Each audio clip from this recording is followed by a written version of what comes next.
delicious fruit. Then, after you had your bout with malaria and the other one I'm not even going to touch, Leptospirosis. spirosis. Yes.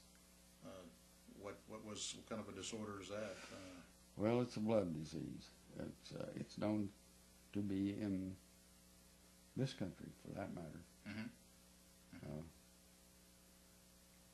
But I survived both of them and returned home without any problems. Before VJ Day, we had a second banzai charge, and that's where the Japs get all liquored up, and it's a suicide charge. Doesn't last for long, but it's hell on wheels, and it's a kill or be killed. And we went through two of them with my unit and survived quite well, frankly. But when the war, VJ Day came, approximately 3,000 Japanese surrendered through my company perimeter. So we had a lot of enemy back in those mountains. But I must say that was the sorriest, sickest group of people I've ever seen. They were literally threadbare, starving. Just couldn't help but feel sorry for them. Almost had passed the animal status, hadn't they? Yeah, it was bad. Bad. Well, after you survived that, you were in the Philippines when the war ended? Yeah. You were in the Philippines then? Yeah. In the meantime, my twin brother, who had also been in New Guinea with an artillery outfit, had a heart problem called tachycardia. So they transferred him to a quartermaster bakery, of all things. And I was able to visit him in northern Luzon. And I said, well, the war's over. Maybe we can get a transfer. And they agreed to give me a transfer. Okay, great. So I jump on the little, I have my transfer papers, I have all of my records, my clothing, and his unit is in Manila Bay, ready to head for Japan, occupation force. So I jump on the little narrow gauge railroad and went to Manila. When I got there, some officer in charge says, no, you'll be going home too soon, we can't let you do that. Well, you know how it is, there's a will, there's a way. So he sent me to a replacement depot up on the northern part of Luzon. And so I got back on the train, but I never got to the replacement depot. I jumped off at Clark Field, registered in at the air transit depot, and an officer said there, looked at those papers, and goes, no, you can't go. And I said, look down here, ATA, air transportation authorized. Okay, fine. Actually, air transportation authorized wasn't it? It was automobile transport. Oh, automobile transport.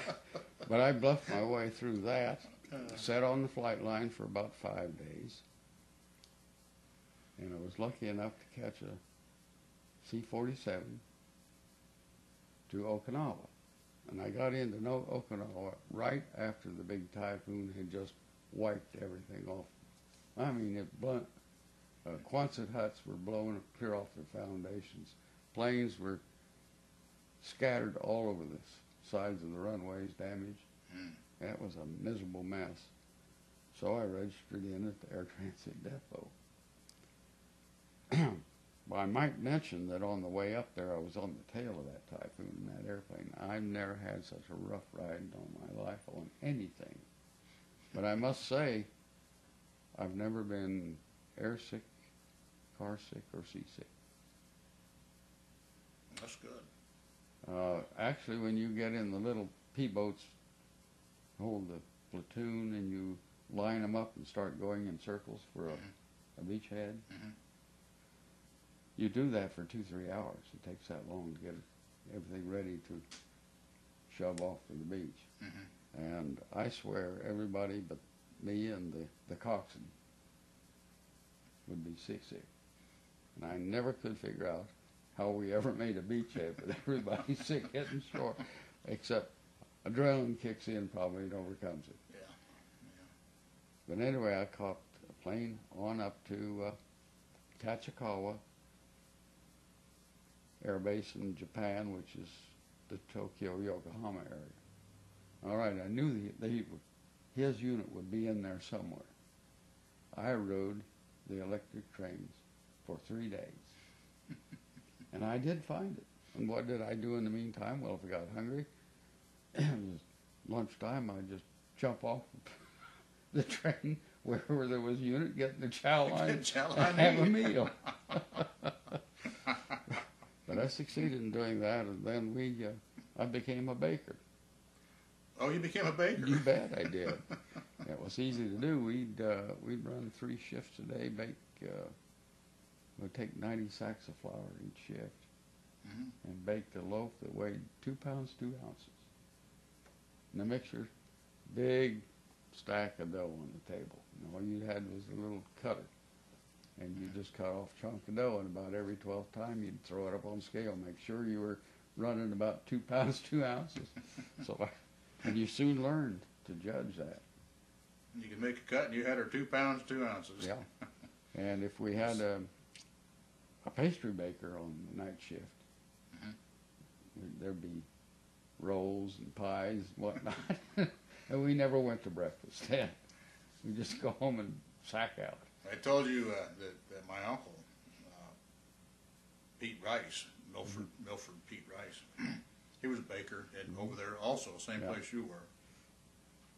And he came home, and it was like the second year he was home. This is a little sidebar here for you. You'll enjoy this. Yeah. And it was Christmas time, so he was going to show his wife, my dad's sister, and Mom, let's make some of these great fruit cakes because we made them in the Army and they were really good.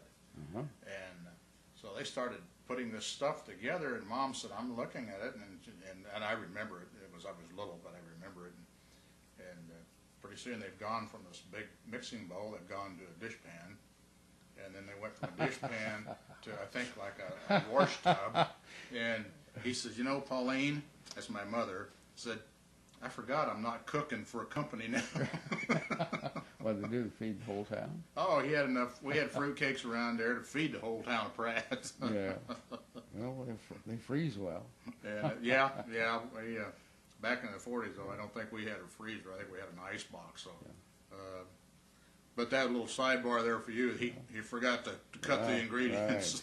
Right. Japan. Did you come home? Yes. And you'd been a quartermaster of bakery duty, and so now then you come home, and you went back to school. Yeah, we came home on a baby flat top of all things, and we got into some awfully rough weather, and they had everything lashed down the last 3 days into Seattle, and all we ate was sandwiches, and if you could keep it in your cup, coffee. Yeah. And I didn't get seasick either. You haven't got seasick. Yeah. And incidentally, the hangar decks on those flat tops, when the waves are rolling in there 30 feet high, sounds like a thunderstorm. Those sides of those ships are flexing in and out. Mm-hmm. It's unbelievable. And of course, if a ship did not flex, it's going to break out. Right. I know getting up on the fantail, I could see at least a 2-foot flex in the full length of that ship. Mm-hmm. She's actually working. Yeah. Well, you come back to the States, and you went back to college. Well, I went to college. Went to college. You never went to start with. Yeah. GI Bill made it available, and boy, I took advantage of it. Where'd you go to college? Kansas State University. And you studied? Actually, I started out in Fort Collins, Colorado State University, in 2 years, and then transferred to Kansas State. Mm-hmm. And I got my degree in biological science. And after you graduated, you went to work for? Kansas Fish and Game. At Pratt At County. that time, it was Kansas Forestry Fish and Right. Game. And since I had stayed in the reserve as supplemental money while I was in college, Mhm. I got called back for Korea.